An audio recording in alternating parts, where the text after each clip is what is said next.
evening, Ole Miss. Oh, man.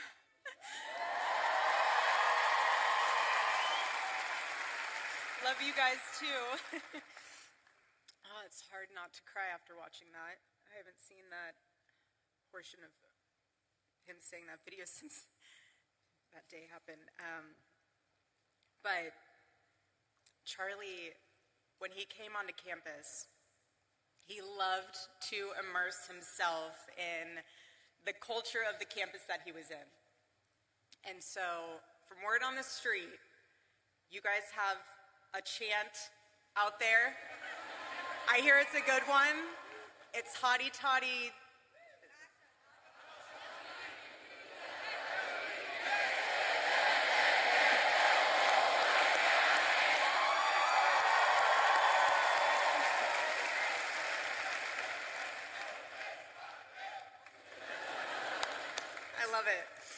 I love it, but it's a tremendous honor and blessing to be on stage today, and this is what Turning Point USA is all about.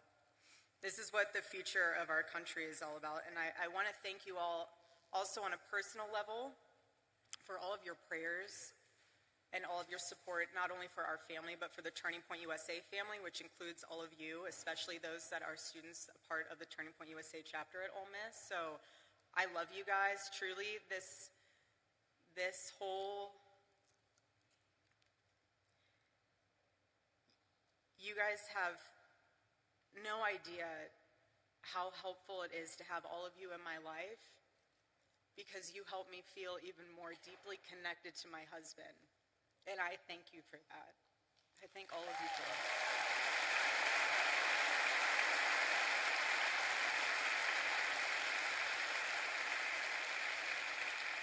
And I say that also because you guys are the heartbeat of Turning Point USA. You're the heartbeat of this organization, and every time we were at an event, especially one that Charlie was speaking at, he would always ask beforehand, he would always ask Mikey or the team, he'd say, who in the audience is a Turning Point USA chapter leader or chapter member? And whenever there was a student there, he would stop everything before the event and he would sit down with them.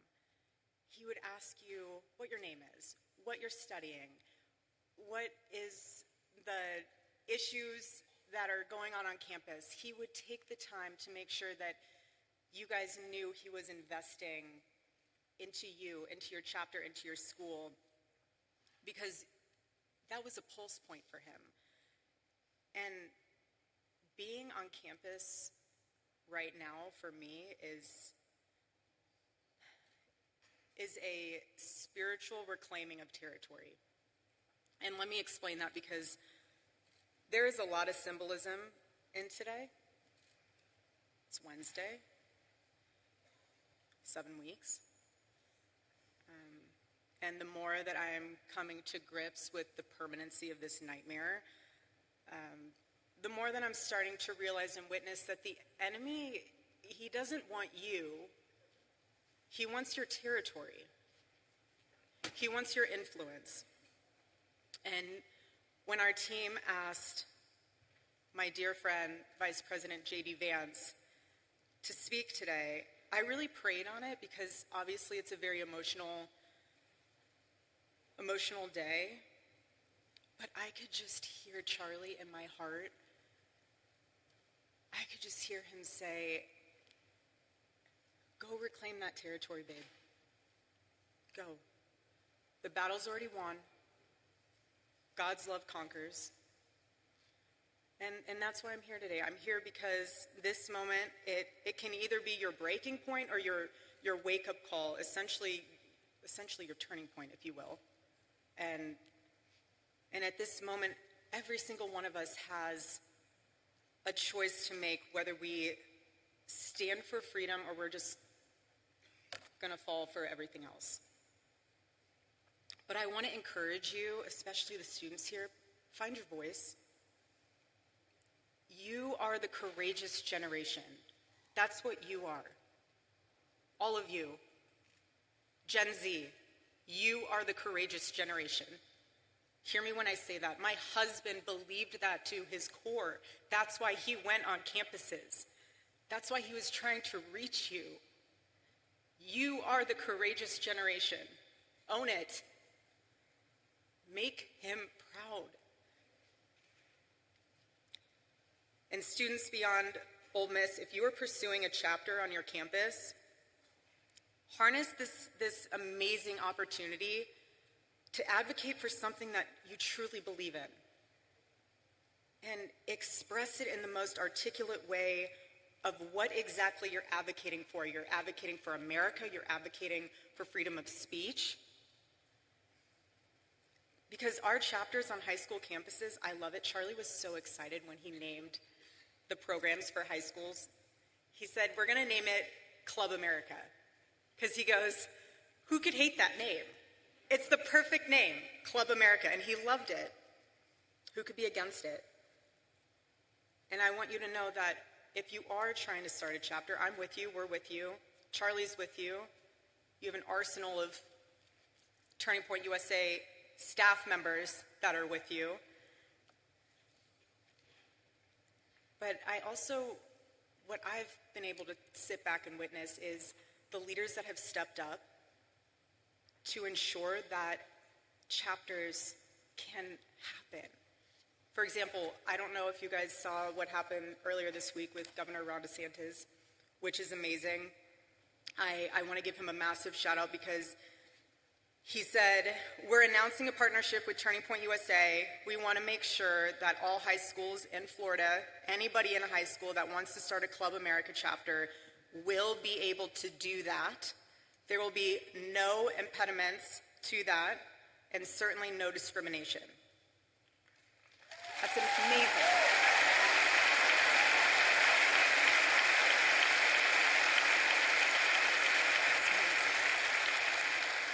And then also, Governor Youngkin. I want to thank him as well. He donated generously to Turning Point USA to support new Turning Point USA chapters all over the Commonwealth of Virginia. How powerful is that? It's amazing. I'm so grateful. So when I heard that, I just looked up and I was like, all right, Charlie, 2 down, 48 to go. I see you. But Club America and Turning Point USA chapters, if you're wondering what those values are, it's life, liberty, and the pursuit of happiness, and that's what our country was founded on. And when you succeed in establishing that chapter, I want to commend you because that experience will leave a mark on you that will influence every choice that you make for the rest of your life and generations to come.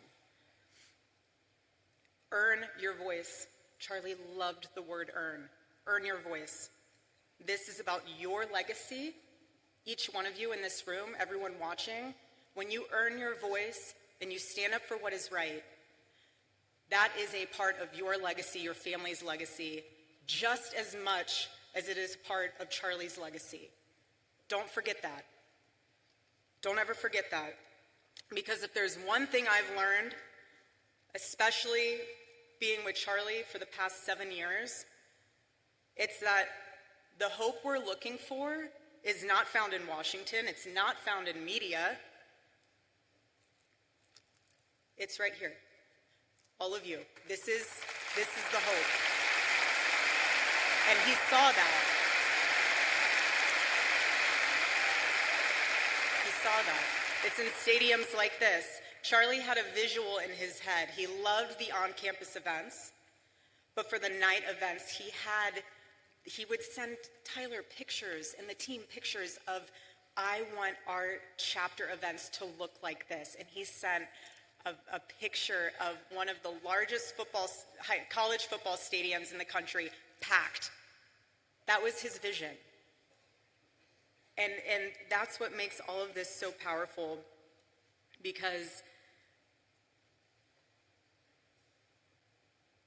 your generation is living at a crossroads. And you are living in one of the most defining moments in American history. And we are all witnessing in real time the battle that is raging for the soul of your generation. Again, your generation.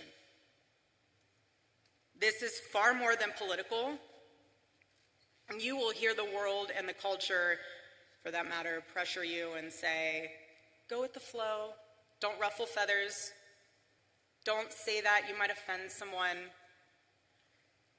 You might lose some friends if you wear a red hat, if you go to a Turning Point USA chapter event.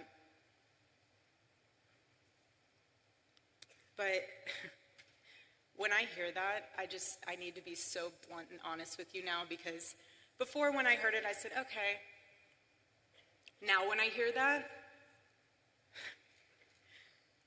if you're worried about losing a friend, you might. I lost my friend. I lost my best friend. And if you're nervous about standing up for the truth, the assassination of my husband puts into perspective all those fears. It really does. Because my husband never went with the flow. He swam in the streams of significance. And Charlie knew so deeply to his core that comfort doesn't change the world. And you cannot influence the world when you look like it. The enemy of truth doesn't need to destroy a nation overnight. He just needs to convince people that truth no longer matters. And the enemy thrives when Christians don't speak up, when citizens don't vote, when students don't think for themselves. But in Ephesians chapter 5, verse 11, it says, have nothing to do with the fruitless deeds of darkness, but rather expose them. That's what it means to live as salt and light.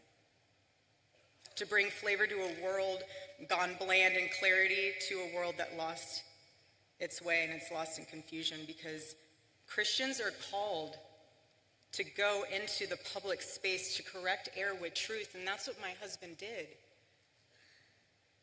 When he would sit there with his microphone, I got to watch this evolve over the years. At first, he would hold the microphone the whole time. He would listen. Then as the years went on, he would put the microphone down. And he wasn't listening, he was hearing. He was absorbing what the students were saying and what they were asking. He was engaging. He was calm. He wasn't combative. He never insulted. He just wanted you to think.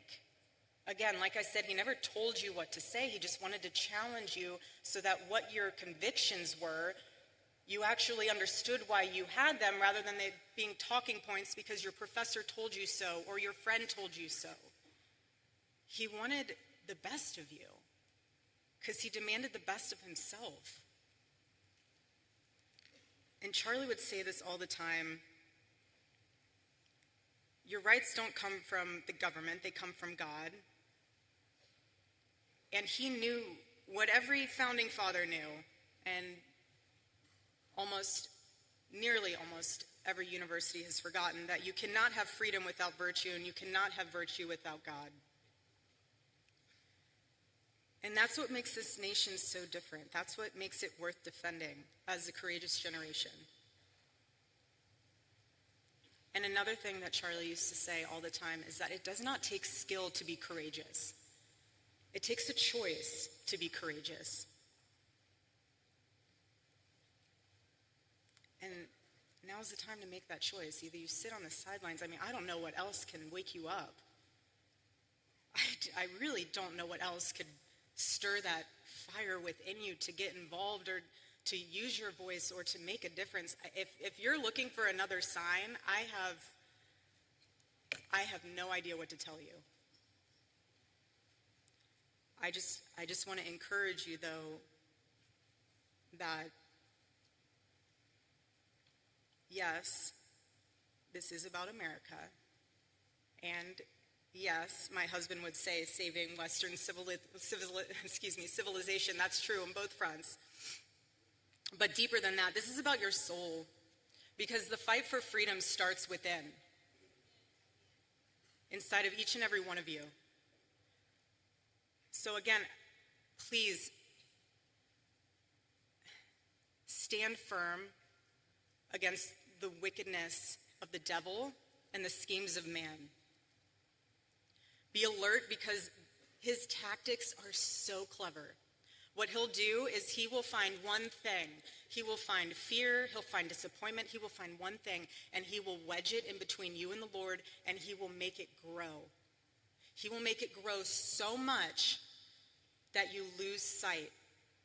It becomes this, almost like an eclipse, where the truth is hidden behind it. And yes, the light's still there, but you can't see it anymore. That's the enemy's tactic. And the bottom line is that the enemy doesn't need to change your theology. He just needs to change your vision. And if he can get in your head and blur your vision and distort your vision, he'll do it. He'll do whatever he can. But what the enemy forgets, though, is that the presence of a shadow is proof that there is light. He forgets that. And Charlie's murder might seem like we're standing in a shadow, as if death was the victory meant for the enemy, but looking around in this arena, you are proof that this light of truth burns so brightly. So brightly.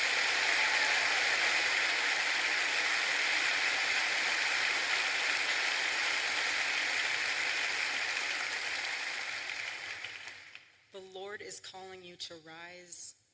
Please hear me when I say that courageously. He is. Do not be afraid. It is so easy to be afraid, but we are commanded to not be afraid.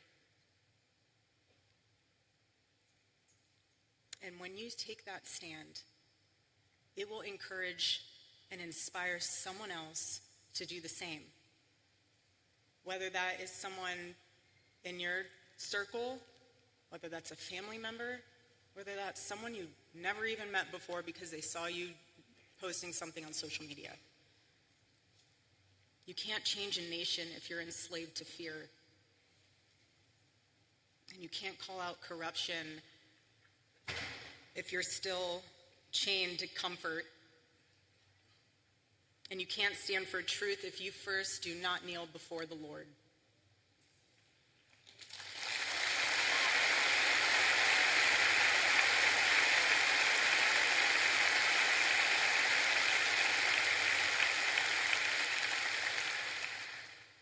And I know I keep saying it, but I'm trying to drive home a point with you all being labeled as the courageous generation, because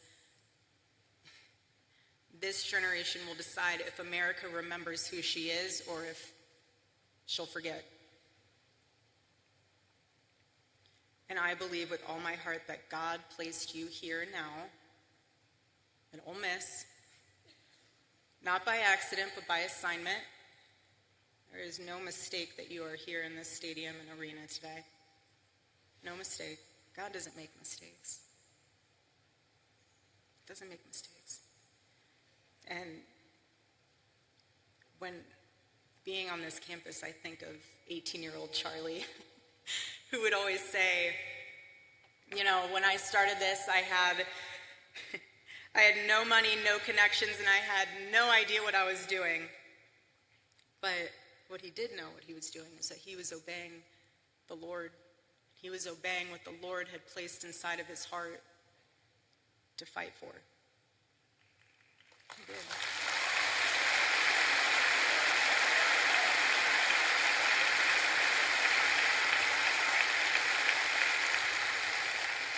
And he persevered.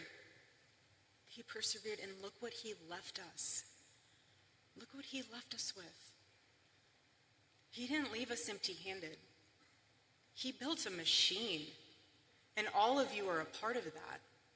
Again, the heartbeat of Turning Point USA. That's what happens when you obey the Lord. A movement like this, it becomes unstoppable. It becomes the revival that it is. And I just want this to be the generation that says, we will not apologize for loving our country first. We will not be silent about our faith. We will not back down when the world tells us to kneel, because we bow only to the King of Kings.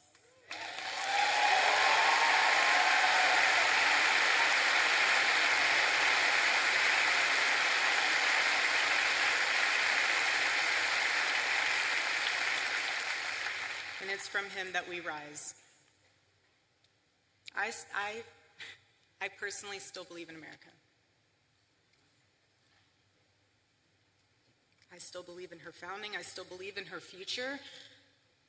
I don't care if people think it sounds crazy, but I still believe that our nation can heal. But we can't save a country that we're too afraid to defend. We can't.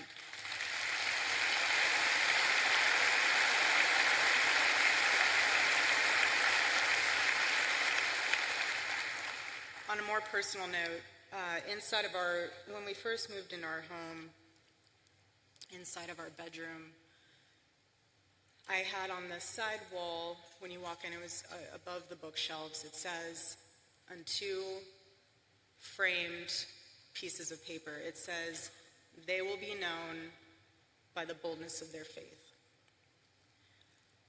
And when I hung that, as many women can attest to this, when you hang things, you see them all the time, you just kind of go about your life. And so,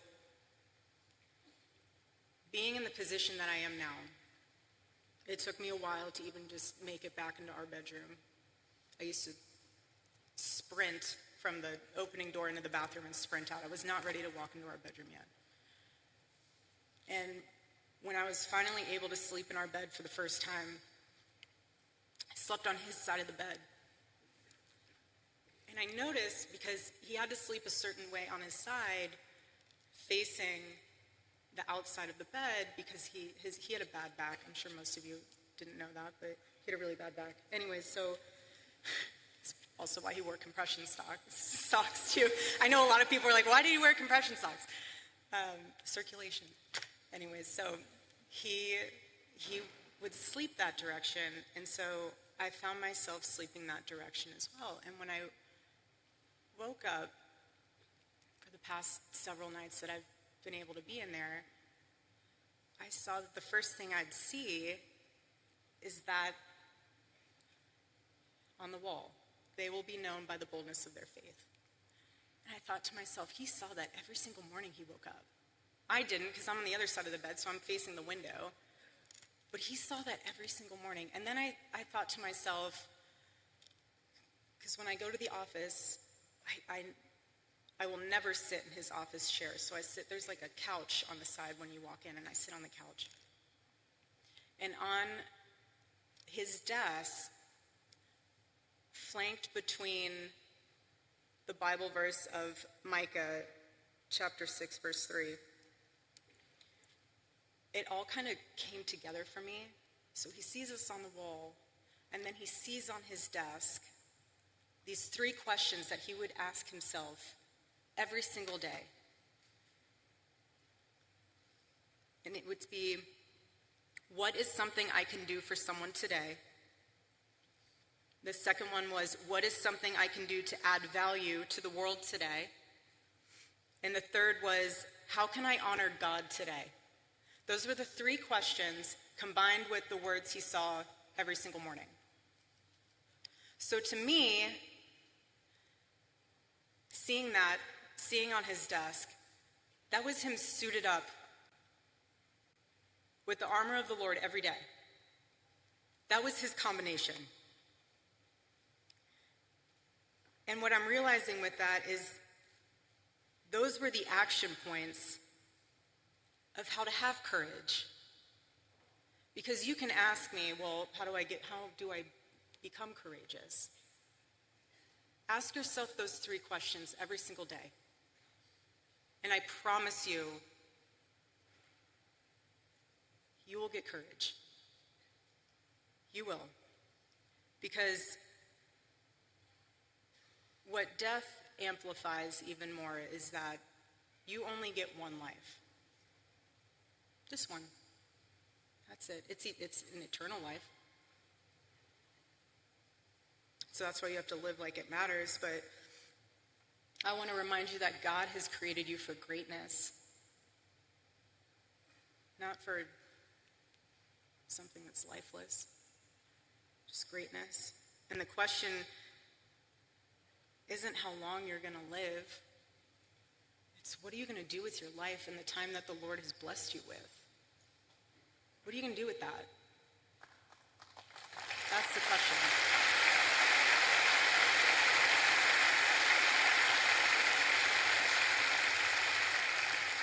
And when you get to the end of your life, will the Lord be proud of what you stood for? Will you be able to say that you ran the race, that you fought the good fight? Or will you realize that you wasted your time that the Lord has blessed you with chasing after things that didn't even matter? Hold that into perspective. And remember, being the courageous generation that you are, stand up for the truth, defend life, love your family fearlessly, love your spouse fearlessly, love this country, defend her, and serve our God.